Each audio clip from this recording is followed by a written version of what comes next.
The bank manager's name was Patricia. I remember that detail because I kept staring at her nameplate while she typed. It was something to look at, something that wasn't the screen she'd turned toward me. Patricia had a calm face, professional, the kind of face trained to deliver bad news without flinching, but for just a moment, 2 or 3 seconds at most, that composure slipped. She looked at the monitor, then at me, then back at the monitor. "Sir," she said carefully, "are you aware of your outstanding loans?" I almost laughed, because the answer was supposed to be no. The answer was supposed to be, I don't have any outstanding loans. I have a car note I finished paying off 2 years ago, a credit card I clear every month, and a savings account I've been quietly filling for the better part of a decade. I'm 34 years old. I've never missed a payment, never declared bankruptcy, never once borrowed money I didn't understand the terms of. That was the version of myself I had walked into that bank believing in. Then she turned the monitor toward me. 4 loans, 3 business loans, each one taken out over a span of 6 years, each one secured with documentation I was apparently present to sign. 1 revolving line of credit opened 18 months ago, still being drawn against. Total outstanding balance, $417,000. Every document had my name on it, my social security number, my date of birth, my home address, the apartment I'd been renting while I saved up to buy something. The only problem was that I had never seen any of those documents before in my life. Patricia was still watching me when I finally looked up from the screen. I don't know what expression was on my face. Probably nothing useful. The kind of blank, distant look a person gets when their brain receives information it genuinely cannot process. "I need copies," I said. My voice came out steadier than I expected. She nodded like she understood, like she'd seen this before or something like it. Maybe she had, but to understand how I got to that chair in that bank, staring at debt I didn't create, I need to go back. About 12 years back, to the version of my family that still made sense. My brother's name is Derek. He's 3 years younger than me, which put him at 31 around the time everything fell apart. Growing up, Derek was the kind of kid who could sell you something you didn't want and make you feel good about it afterward. He had energy, charisma, a way of talking about the future that made it sound like it was already happening, like the only thing standing between a good idea and a successful reality was other people's lack of imagination. My parents loved that about him. I was different. I was the one who read the fine print, who asked what the plan was if it didn't work, who pointed out more than once and never gently enough that a business idea isn't a business. Derek called me boring. My parents called me practical, but the way they said it always sounded like a consolation prize. We grew up in a mid-sized city in Ohio, working-class neighborhood. My father spent 30 years in manufacturing before his plant restructured and handed him a severance check that didn't stretch as far as he'd hoped. My mother worked part-time at a medical billing office, picked up extra shifts when she could. Money was never easy for them, but they managed. They were proud people, the kind of proud that doesn't ask for help and doesn't admit when something's wrong. When I was 18, I got a partial scholarship to a state school and took out a modest federal loan to cover the rest. Studied accounting, graduated in 4 years. Moved back home for 8 months to pay down the loan aggressively, then got an apartment and a job at a mid-size regional firm. I worked my way up, made senior accountant by 28, got my CPA license. Built a life that was, by most reasonable measures, exactly what it was supposed to be. Derek's path was more scenic. He dropped out of community college after 1 semester. Not because he was struggling, he genuinely believed he didn't need it. He had a business idea, a food truck concept. Something involving fusion cuisine and a particular neighborhood that was, he insisted, completely underserved. My parents gave him $4,000. I remember sitting at the kitchen table when they told me. My mother looked almost nervous about it, like she was waiting to see how I'd react. My father was already nodding the way he did when a decision had been made and discussion was a formality. "It's an investment in his future," my father said. I didn't say anything. I was 21. I was paying off my own student loan. I understood even then that saying the wrong thing wouldn't change anything, it would just create distance. The food truck lasted 7 months. Equipment costs ran over. Derek hired 2 friends who turned out to be unreliable. A health inspection went badly. By the end of it, the $4,000 was gone and Derek had pivoted. He had a new idea, an app, something that connected local contractors with homeowners. My parents gave him $6,000. I should be clear about something. I didn't hate my brother. That's the part people always want to skip to. The resentment, the rivalry, the childhood wound that explains everything. And yes, there were moments. There were dinners where Derek would announce some new venture and my parents would lean forward like he was reading them the future. And I would sit there with my coffee thinking about the quarterly report I had to finish by Friday, and something small and tired would move through my chest. But hatred, no. Mostly what I felt was a kind of exhausted bewilderment. I couldn't understand how they kept believing. Not because Derek was a bad person, he wasn't, not then, not entirely, but because the pattern was so consistent. The idea would arrive. The excitement would build, money would change hands, and then, somewhere between the dream and the reality, something would break down. Not always dramatically. Sometimes it just faded, the way ambition does when it meets the specific weight of actual work. The contractor app went nowhere. Derek couldn't find a developer he could afford and didn't trust the ones he could. That one cost my parents $3,000 before it dissolved. Then there was a clothing import idea, a dropshipping venture. A plan to open a gym with a friend who turned out to already be in bankruptcy proceedings. Each one arrived with the same energy. Each one left with the same silence. And each time, my parents reached back into whatever they had and handed it over. By the time I was 29, I had stopped counting. What I was counting instead was different. I had been with the firm for 7 years by then. Senior accountant with a client portfolio I'd spent years building carefully. I wasn't the flashiest person in the office. I didn't take big swings or make bold predictions. I did the work. I answered emails the same day they arrived. I double-checked things other people trusted to automation. My credit score was 812. I had $43,000 in a high-yield savings account. I had a Roth IRA I contributed to every month without fail. And I had been looking for about a year at houses. Not fantasizing, looking.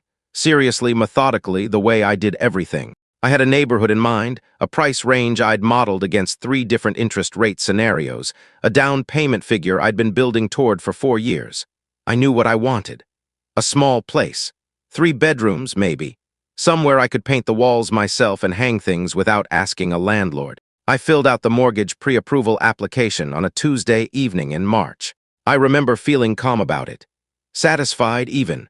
The kind of satisfaction that comes not from luck but from discipline, from doing the same right thing, again and again, long enough for it to matter. I submitted the application and made dinner, and didn't think about it again. 3 days later, the loan officer called to tell me there was something unusual on my credit profile. He sounded almost apologetic. He suggested I come in. I remember thinking it was probably an error, a reporting mistake, something administrative that would take a phone call to fix. I made the appointment for Friday morning. I had no idea what I was walking toward. Patricia gave me a conference room, small, windowless, a table that seated 4 but felt crowded with 2. She brought water I didn't drink and a printed stack of documents I didn't ask for, copies of everything on file, organized by loan, each packet held together with a binder clip. 4 packets. She set them in front of me and said she'd give me some time. The door clicked shut behind her. I sat there for a moment without touching anything. The fluorescent light above me had a faint flicker, barely perceptible, the kind you only notice when a room is completely quiet.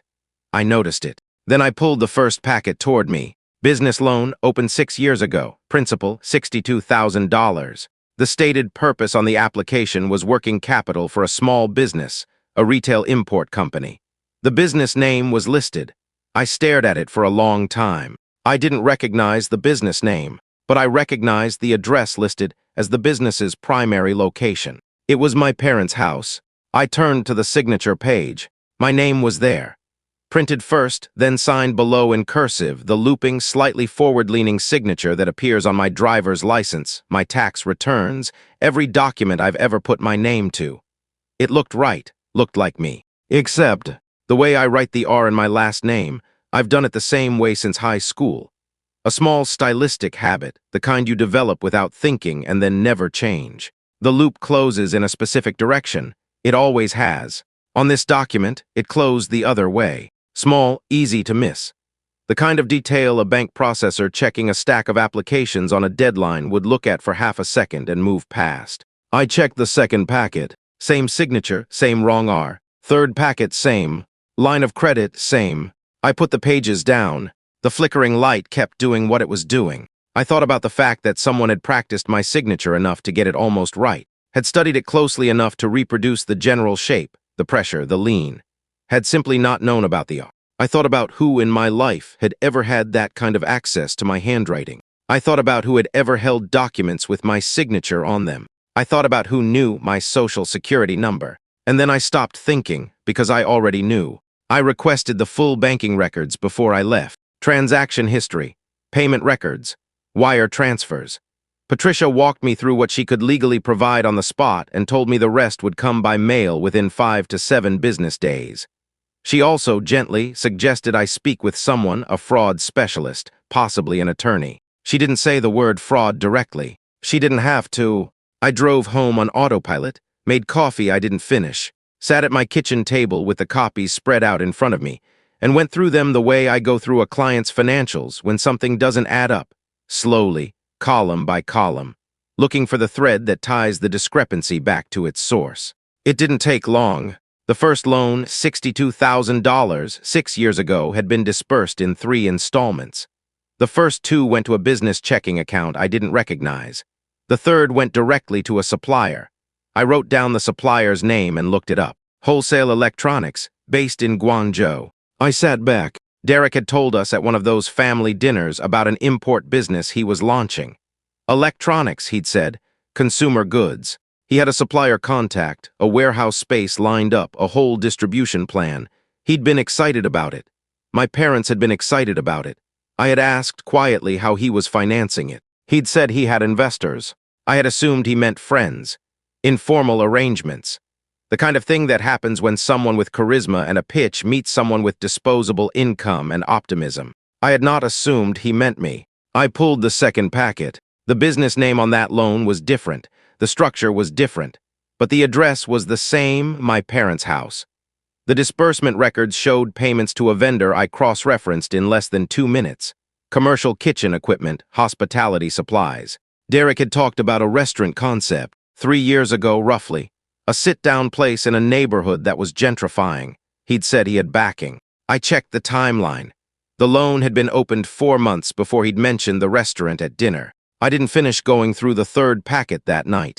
I closed the folders, stacked them neatly, and put them on the corner of my desk. Then I called my mother. I didn't tell her why I was coming. I said I needed to talk to them about something. My voice must have carried something because she paused before saying okay. A half-second pause where normally she would have already started telling me what she was making for dinner. I drove to their house the next morning. My father was in the kitchen when I arrived. He was reading the newspaper. He still bought the physical paper every Sunday, a habit from a different era. My mother was at the stove. The house smelled like coffee and something baking. Everything looked exactly the way it always had. I put the folders on the kitchen table. My father looked at them, then at me. "Sit down," I said. He sat. My mother turned from the stove. She saw the folders. Something moved across her face, not surprise exactly. Something older than surprise, something that had been waiting. I opened the first folder and placed the signature page on the table between them. "I went to the bank Friday," I said. "I was applying for a mortgage. They found 4 loans on my credit profile, 6 years of debt, $417,000. I tapped the page. Every document has my name on it, my social security number, my signature." I paused. "Except the signature isn't mine." Silence. My father looked at the page. He didn't pick it up. My mother made a sound. Not a word. Just a small, compressed sound like something escaping before she could stop it. "I need you to tell me what happened," I said. My father said nothing. My mother turned back to the stove. Her shoulders were doing something, a tight, controlled movement that I recognized from childhood as the thing she did when she was trying not to cry. "Mom," she turned around. Her eyes were already wet.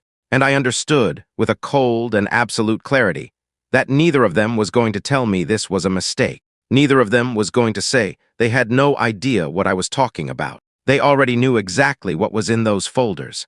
They had always known. "Who did this?" I said. It wasn't really a question. My father put the newspaper down. He folded it slowly, the way he always did, precisely corner to corner. Then he set it aside, and he said nothing. My mother started to cry. My father spoke first. He didn't look at me when he did it. He looked at the table, at the folder, at the signature page, at his own hands resting flat against the edge of the surface. When he finally spoke, his voice was even. measured. The voice of a man who had rehearsed this conversation in his head and was now simply executing it. "We needed capital," he said. "Derek had the opportunity, we didn't have enough." That was the whole confession. 7 seconds, 17 words.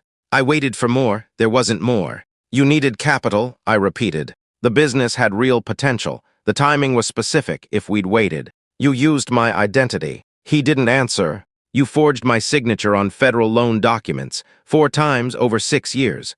I kept my voice flat. I'd spent enough time doing forensic accounting to know that volume doesn't clarify anything. "That's what happened. We always intended to repay them," my mother said. She was still standing near the stove. She'd stopped crying, but her voice had that raw, careful quality of someone managing the edges of something larger. She was holding a dish towel she wasn't using. "We were going to pay them back before they ever touched your credit," she continued. Derek was going to pay them back. The business was generating revenue. It was just a matter of time. I looked at her. "Which business?" I asked. "The import company, the restaurant?" "All of it," she said it quickly. "It was all part of the same plan. Derek had a plan. The import company closed." Silence. "The restaurant never opened." More silence. "Mom, the loans are in default. 3 of the 4 are in collections. This has been on my credit report for years." I stopped. Something shifted in my chest, not anger, not yet. Something more like grief, which surprised me. "How long did you think this was going to stay hidden?" She looked down at the dish towel. My father cleared his throat. "We thought Derek would have it handled before it became a problem for you," he said. "Before it became a problem for me?" I said the words carefully, the way you repeat something back when you need to make sure you heard it correctly. "You committed fraud in my name. You destroyed my credit. You have $400,000 of debt sitting on my social security number. And you thought what? That you'd just quietly fix it before I noticed. You were doing fine," my father said. I stared at him. "You had your job, your savings." He said it without apology, not cruelly, just as a statement of fact, the way you'd explain a logical decision. "You didn't need credit the way Derek did. He had real opportunities, real potential. We were just..." "Don't," I said. He stopped. I closed the folder. The kitchen was very quiet.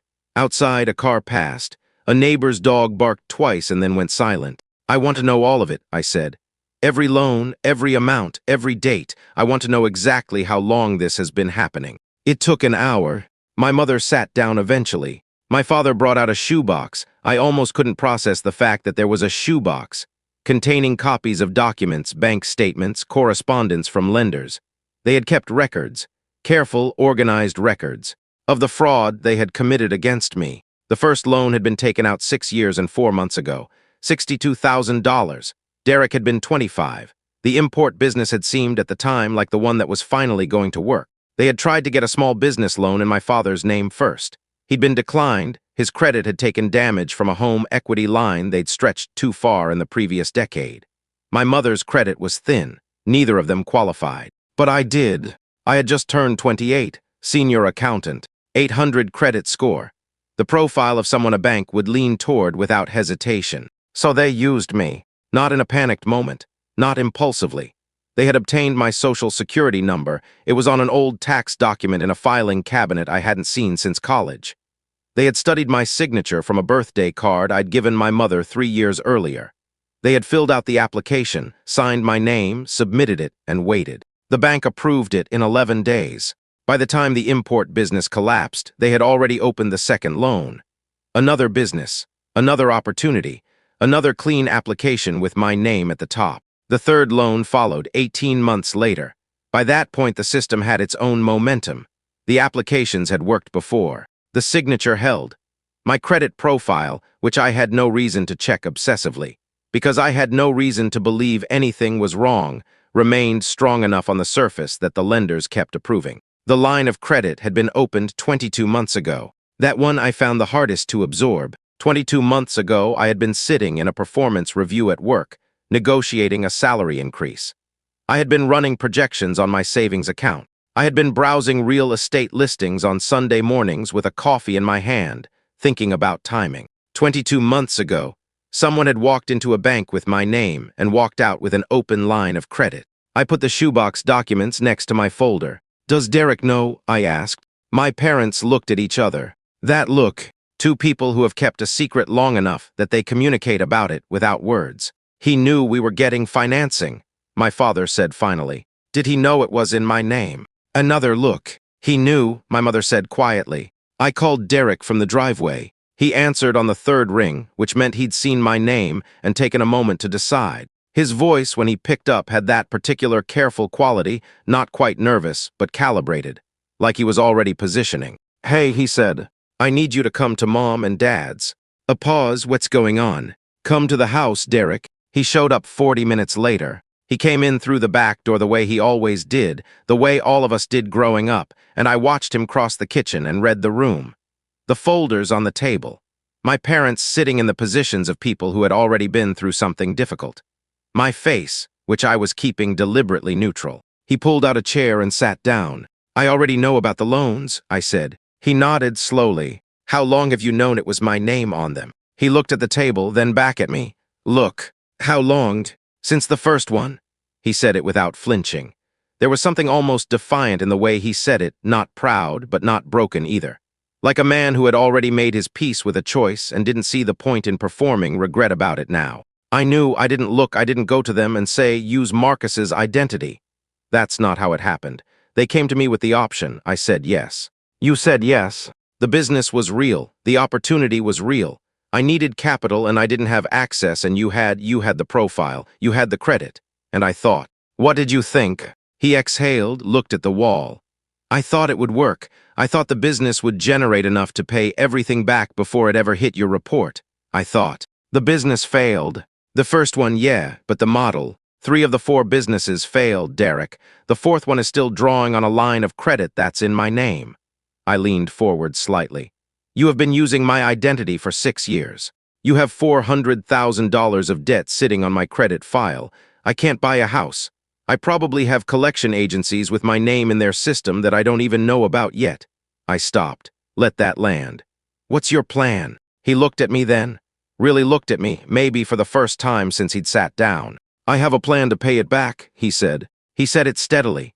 Seriously. The way Derek always talked about plans, with the particular confidence of someone who has never once doubted that the next thing will be the thing that works. I looked at my brother. I looked at the man who had watched me, for 6 years, across holidays and phone calls and family dinners, while my signature sat on loan documents he had approved of. And I knew, with the same cold certainty I'd felt reading those bank documents the night before, that he was lying. Not because he was a liar by nature, but because Derek had always believed his own plans, and every plan he'd ever had was already a ruin before he finished describing it. I picked up the folders. I stood up. I'm going to need you to explain that plan, I said, to a detective. I filed the report on a Monday morning. The detective's name was Okafor, late 40s. Quiet in the way experienced investigators tend to be quiet, not unfriendly, just economical. He took notes by hand, which I respected. He asked clarifying questions without leading me anywhere, and when I laid the folders on his desk, he went through them page by page without rushing. When he finished, he set the last document down and looked at me. You work in accounting, he said. Forensic accounting partly, yes. He nodded like that explained something. These records are organized. I wanted to make it easy. He almost smiled. Mr. Calloway, I want to be straightforward with you. Identity theft within a family is one of the more complicated situations we deal with. Legally, what you're describing, forged signatures, fraudulent loan applications, unauthorized use of your social security number, that's federal territory. Bank fraud. Wire fraud potentially, depending on how the disbursements move. He tapped the edge of the folder. But the family dimension means this is going to get difficult before it gets resolved. I understand that. You may face pressure to withdraw. I understand that too. He looked at me for a moment, measuring something. All right, he said. He picked up his pen. Let's start from the beginning. The pressure started before I got home. My mother called while I was still in the parking lot of the police station. I let it go to voicemail. She called again, then my father, then a number I didn't immediately recognize. My Aunt Carol, my mother's older sister, who lived 2 hours away and had strong opinions about everything, and had once spent an entire Thanksgiving dinner explaining why certain things should stay inside a family. I drove home. By the time I got there, I had 11 missed calls and 4 text messages. I read the texts while standing in my entryway with my jacket still on. My mother, please call me back. We can fix this without making it worse. My father, think about what you're doing. Aunt Carol, Marcus, I don't know what's going on, but your mother is devastated. Whatever happened between you and Derek, please handle it privately. Don't do something you can't take back. The fourth was from a cousin I hadn't spoken to in 2 years. Heard you called the cops on your own parents. That's cold, man. I put my phone face down on the counter. I made dinner, ate it, washed the dishes. Then I sat down at my desk and started building a timeline. The calls didn't stop. Over the following 2 weeks they came in waves, sometimes several in a day, sometimes a quiet stretch followed by a sudden cluster. The extended family had assembled itself into a kind of informal tribunal, and I was both the defendant and the one who had refused to show up. My Uncle Raymond, my father's brother, a man I had always liked, someone I associated with cookouts and reasonable conversation, left a voicemail that ran nearly 4 minutes. His central argument was that families make mistakes, that the right thing was to handle it quietly and give Derek a chance to make it right, and that filing a police report was the kind of thing that couldn't be undone and that I would regret for the rest of my life. He said it with genuine feeling. That was the part that stayed with me.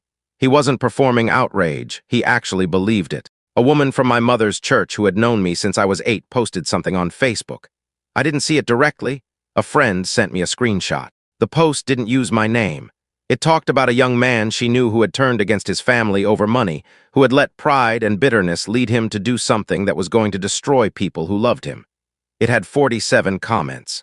Most of them were sympathetic. Several were from people I recognized. My mother had apparently been talking. I read the screenshot once and didn't look at it again. What I kept noticing through all of it, was the specific shape of the argument being made against me. Nobody was saying Derek hadn't done it.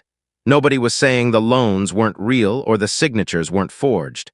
The argument wasn't about facts. The argument was about what I was supposed to do with the facts. The answer apparently was nothing. The answer was that I was supposed to absorb $400,000 of fraudulent debt, protect the people who had created it, and be grateful that they were my family. A cousin I'll call Diane, mid-30s, paralegal, someone I'd always considered more clear-headed than the rest, called me on a Wednesday evening and actually had a conversation instead of delivering a verdict. "I'm not saying you're wrong," she said. "I want to be clear about that. What they did was wrong." "Okay, but Marcus, your parents are in their 60s if this goes to trial. I'm aware of what could happen. Are you, because your dad's health isn't great, your mom?" "Deanne," I kept my voice even. "Someone studied my signature from a birthday card I gave my mother. They practiced it until they got it almost right. They went into a bank and signed my name to a $62,000 loan, and then they did it again, and again, and again." I paused. "I didn't create this situation. I'm responding to it." She was quiet for a moment. "I know," she said finally, softer. "I know you are. Then what are you asking me to do?" She didn't have an answer for that. We stayed on the line for another minute or so, and then she said she hoped things worked out, and we hung up.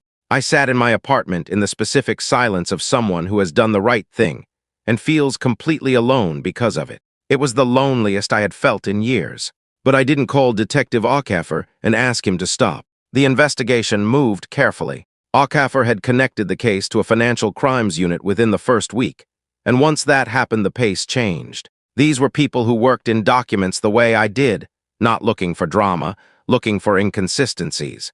They pulled the original loan applications. They subpoenaed banking records. They requested surveillance footage from 2 of the branch locations where the applications had been submitted in person. The footage from the first location was degraded, too old, system had been upgraded, the relevant files overwritten.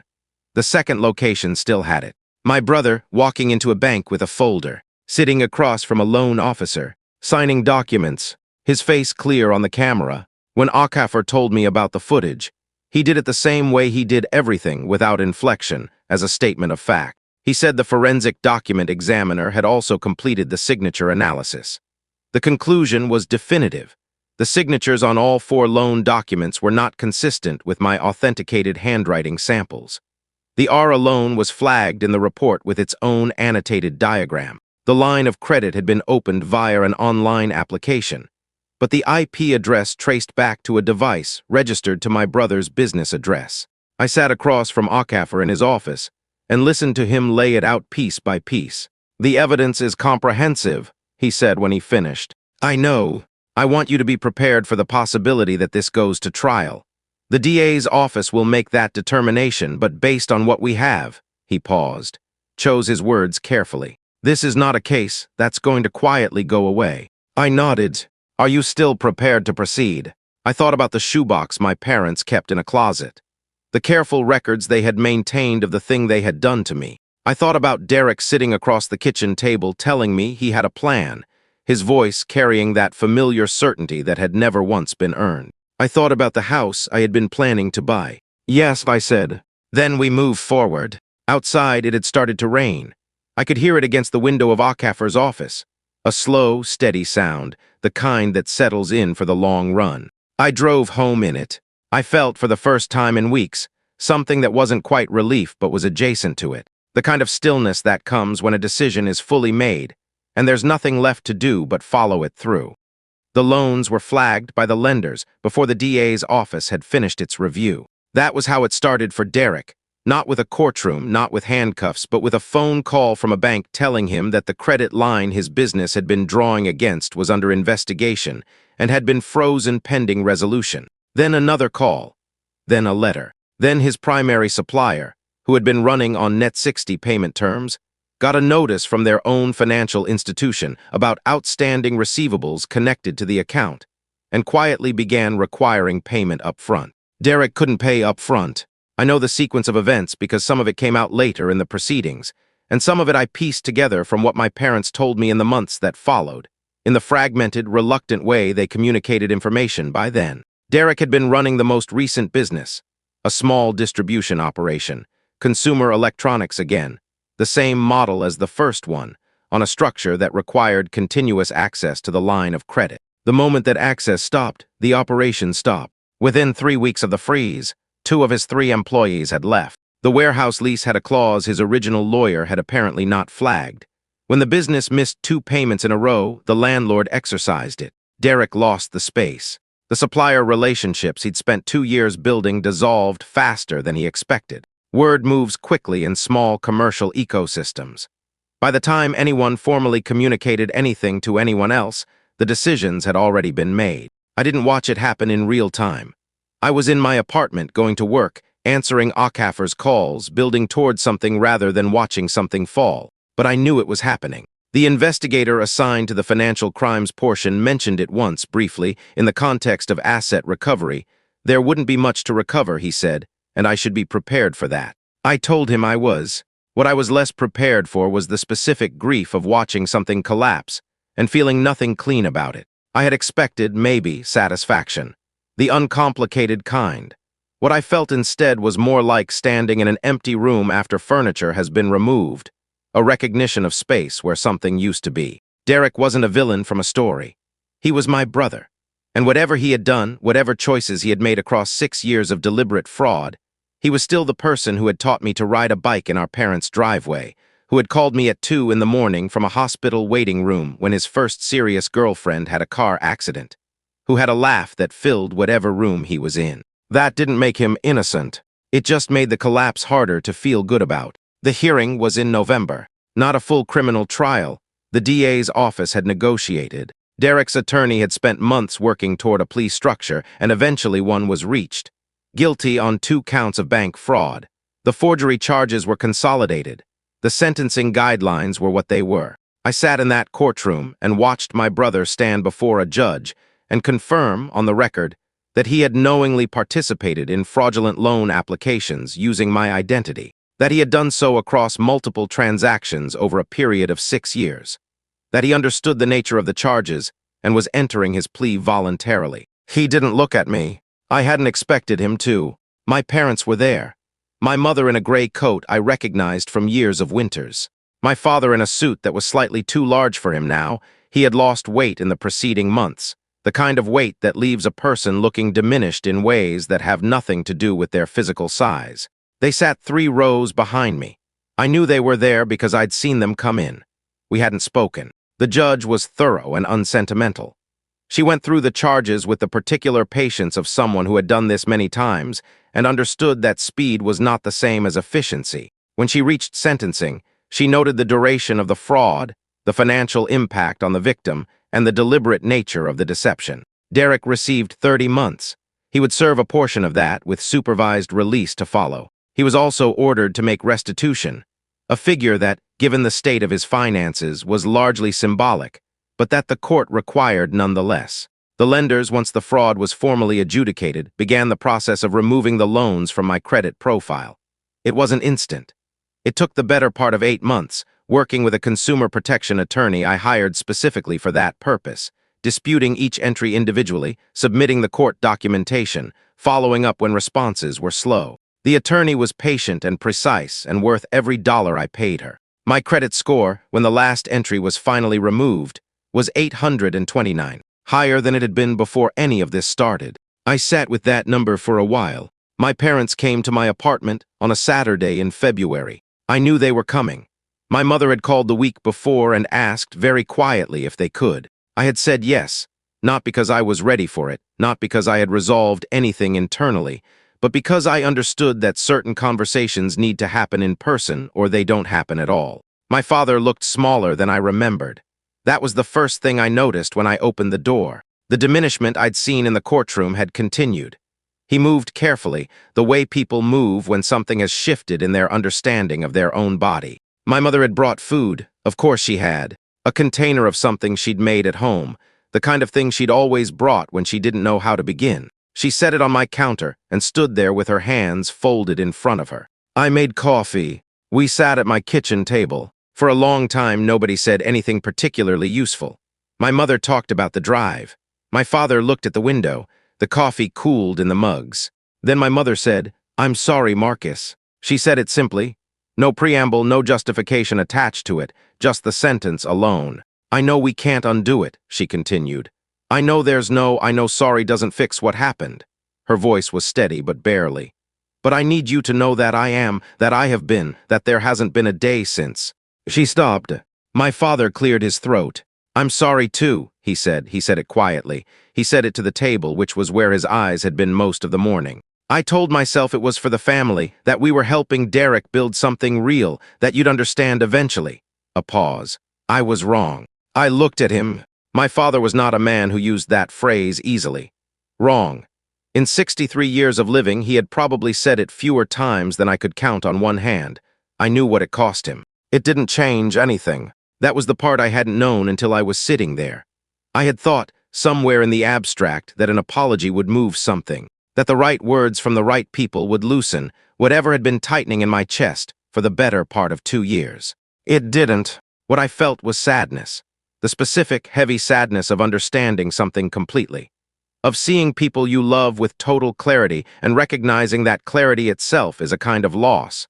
The loss of the version of them you believed in before you knew everything. "I believe you," I said. "Both of you, I believe you're sorry." My mother exhaled. "But I don't know what to do with that yet," I continued. "And I don't want to tell you something that isn't true." Neither of them spoke. "I need time," I said. "I don't know how much." My father nodded, slowly. He looked at the window again, then at me, and I saw on his face something I hadn't seen before, or perhaps had seen and not recognized. Not guilt. Something older than guilt. The face of a man reckoning with the permanent distance between who he had believed himself to be and who his choices had made him. He looked like he wanted to say something. Then he asked it, "Was all this really worth it?" His voice was low, not accusatory, genuinely asking, the question of a man who still didn't fully understand the answer. "Destroying the family over." "I didn't destroy the family," I said. He stopped. "You destroyed the family the day you signed my name." The room was very quiet after that. My mother pressed her hands flat against the table. My father sat with that sentence, and I watched him sit with it, and I didn't take it back. Because it was true, and the truest things are rarely the ones that make people feel better. They left an hour later. My mother hugged me at the door, a long, careful hug, the kind that is trying to communicate something language can't reach. I let her. My father put his hand on my shoulder briefly. I nodded. I watched them get into the car from my window. I stood there until they turned the corner. 3 years later, I bought a house. Not the one I'd originally had in mind. The market had moved, my priorities had shifted slightly, and the place I found was in a neighborhood I hadn't originally considered but had come to appreciate for reasons I couldn't have anticipated before I started paying attention to it. A small street. Mature trees. A corner lot with a yard that needed work but had good bones. I painted the walls myself. I hung things without asking anyone. My career had continued in the direction it had been heading before all of this, steadily, without drama, the way things tend to go when you keep showing up and doing the work. I'd moved to a larger firm, more complex clients, work I found genuinely interesting. I was good at it. I had always been good at it. Derek was released from custody 14 months after sentencing. I knew this because Akaffer, who had become something close to an acquaintance by the end of the process, mentioned it in passing during a brief check-in call. Derek had served his time.